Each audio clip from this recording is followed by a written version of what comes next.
woman to be with man. We about to get in this one today because I got some stuff I'm about to throw out on y'all. Y'all don't trip today. He says, as we go back to Hebrews 13, marriage is honorable in all, and the bed undefiled. Woo, can I talk that for a second? We got some Christian folks. Lord have mercy. When you was in the world, you were shaking that thing and breaking it down, and you were doing all kind of stuff when you were dating. And then once you said I do, the lingerie got put up, the woolly underwear came out, the face mask came out, the rollers in the hair came out. Let me get on them brothers too. Boy, before you said I do, you was doing push-ups before she came in the room. You was putting lotion on them ashy parts of your body. You was doing sit-ups to make sure she could feel a 2-pack, 4-pack, or whatever keg you had going on. And you put on the best drawers you had. Didn't have no holes in them. But now, you walk around with these underwear, got one Fruit of the Loom guy hanging on the back. The crotch in the back is all missing, and you think that's sexy to her. You come in with your drink in your hand. So we're going to do something with what?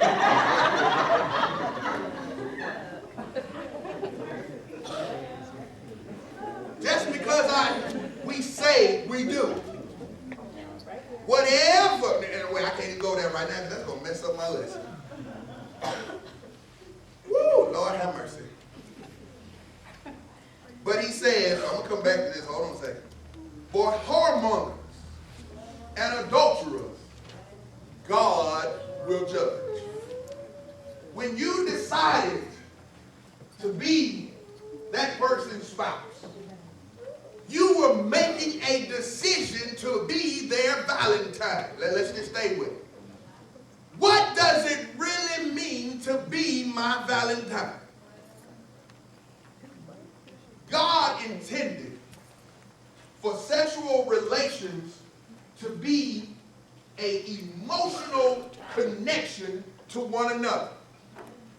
When we look at how God set up marriage, a man, when we talk about courtship, there is a mental connection that is supposed to happen between a man and a woman. There should be a spiritual connection between a man and a woman. There should be an emotional connection. Listen, there should be 3 connections between a man and a woman. And then there should be an entering of a covenant of relationship before there's any physical contact. Y'all ain't trying to hear that one. Because some of us didn't do it in that order. Some of us did the physical, no, let me go. First we did the eye candy. It looked good, so I had to have it. We had no emotional contact. We had no spiritual contact, and mentally we barely knew the person's name. But we had a physical relationship, and when you build your marriage or your relationship on physical, it will always fail because in a marriage, the physical part of the relationship is the first part to leave. If you don't establish the emotional, if you don't establish the mental and the spiritual part of a covenant relationship, your marriage is already doomed from the beginning. Y'all ain't trying to hear that kind of talk today. But I just have to let you know, especially to those now that are searching for someone. I know we've been having dating classes here, and we've been telling people how to date on a Christian relationship. Women, men, let me tell you something. Rule number 1, if you want to find the person you're looking for, stop telling them what you're looking for. That's right. If you tell the person what you're looking for, they try to become announced. Oh, you're looking for a Christian man. Okay, I ain't been to church in 12 years, but I'll show up today. And he'll come and sit beside you and worship. You get all, he sang 1 or 2 verses that he remember his grandmama singing in the kitchen. Man ain't been to church, don't know spiritual from this, but he fooled you. He even let you come. Where you gonna get married? At the church. He come into the church, his tux is smoking while he's standing up here. Preacher fanning and stuff. What's going on with all this? He hollering a hooker in church, right? Y'all listen to me what I'm trying to tell you. You walking down the aisle thinking God done sent you this man and you just a stepping and doing all this other stuff. Then once you say I do, he'll never come back to church. Now he's sitting on the couch and you arguing with him every Sunday because you told him what you were looking for instead of letting him be the man that God made him be. See, I keep trying to tell y'all, we don't have time to be dating people representatives. Don't tell people what you're looking for. Let them be that, and if it ain't what you're looking for, you throw them the... Women, statistically, women have fell in love 15 times before they married the guy they with. Y'all ready? Your puppy dog love, your first love, your college love, your high school love, your when you was in the club love. See, y'all ain't trying to, you done had a whole bunch of loves before you married that dude. And now you say, oh, you're the only one I want to be. What about them other 15 dudes? Men on normal, we fall in love 4 times.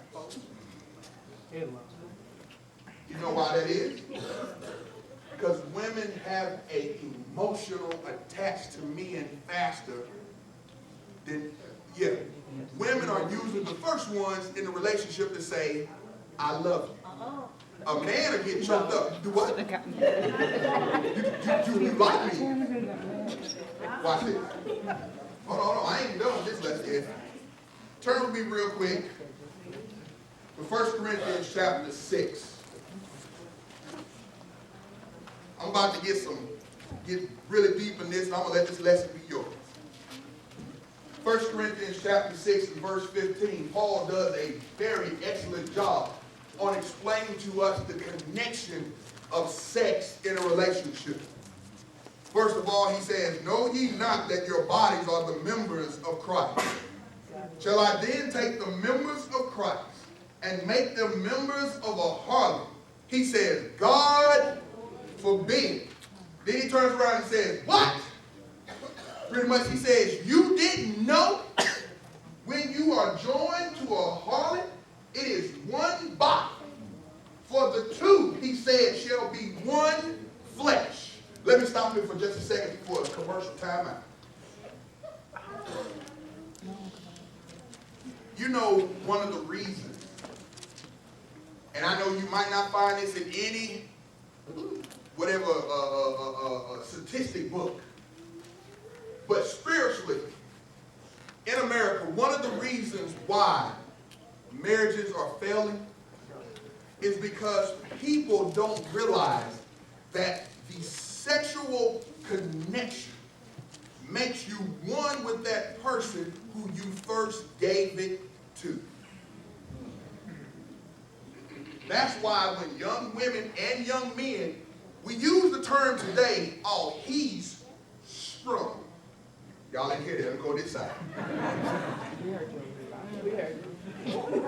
When you turn around and say he's or she's sprung, when you look at that term, more than likely, this person for the first time has explored some sexual ramifications of which they should not have been in because they were not mentally, spiritually, or emotionally ready to do it, but they did it anyway.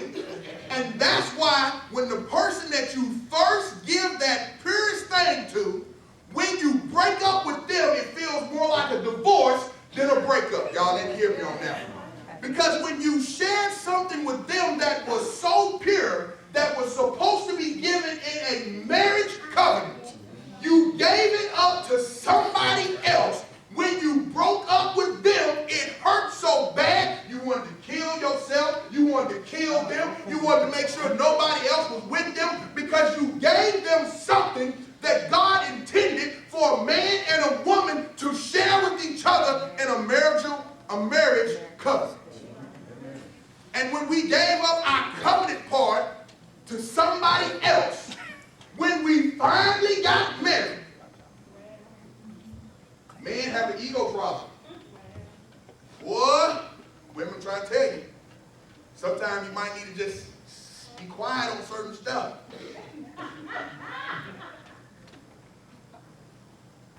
First of all, let me go ahead, because some of y'all looking at me strange.